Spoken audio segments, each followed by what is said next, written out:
Ano ang nagpa-stay sa amin dito sa negosyo?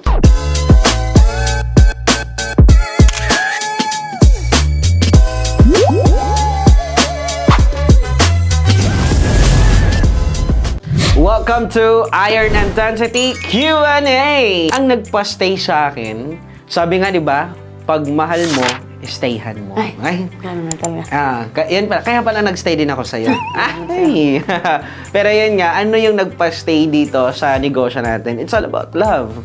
Love ko yung ginagawa. At first, parang it's all about income. Gusto kong kumita, ganito, ganyan. Gusto kong makapag-travel. Pero along the way, na nakikita ko na ako personally, nakukuha ko yung goals ko. Tapos may mga leaders down the line na, hala, alam ko yung paano sila nagsimula, paano nila hinanapan yung pang-start, nag-all out, tapos may mga nakakapag-hit ng first million, naging successful dito, may mga nakabili ng sasakyan. Parang, I really love kung ano yung ginagawa ko. Kasi it's not just about personal gain, but it's about giving hope and opportunity sa mundo na meron palang isang community, meron palang elite empire na ang daming nakakapag-create na resulta. Kaya for me, sobrang na-love ko yung negosyo, sobrang na-love ko yung concept ng negosyo na ginagawa natin na kaya mong magbigay ng hope, kaya mong magpunla ng opportunity, kaya mong magpunla ng hope sa heart ng every taong nakakausap mo na, uy, there's more to life. Yes, sa akin naman, nagpa-stay talaga sa akin dito is yung sinimulan ko na kasi. Parang ako kasi yung taong may good pride. Na sabi ko, sinimulan ko na eh. Parang sinabi ko na Ma, pa, gaganda buhay natin dito. Yung family ko, nabanggit ko na sa kanila na time will come, itatravel ko kayo.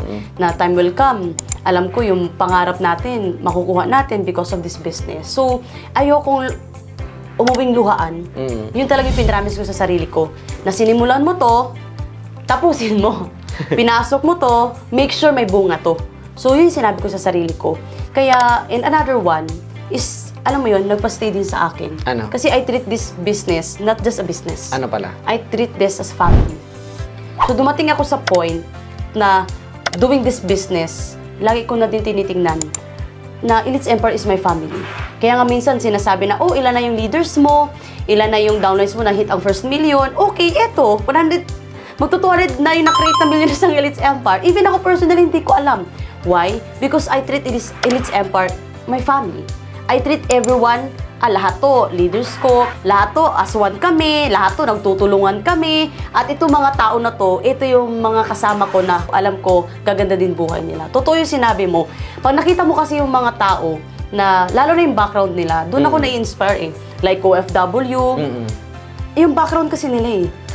Yun yung nagpapakatch sa akin na I'm so excited na pag dumating ang time na maging successful sila, napakarami nilang ma-inspire. Yun yung goal namin ngayon. Bilang top 20 na ng kumpanya, we want to showcase more gaano karaming buhay ang nababago ng Elites Empire. Iba't ibang kwento, pero ang ganda ng transformation nila. Hindi pa man sa bulsa, pero paano na sila mag-isip, nangarap sila ng malaki, nagkaroon sila ng bagong ilulook forward kung bakit nila to ginagawa ang negosyo. Yan yung reason kung bakit kami ni Mr. Intensity nagstay sa negosyo na to.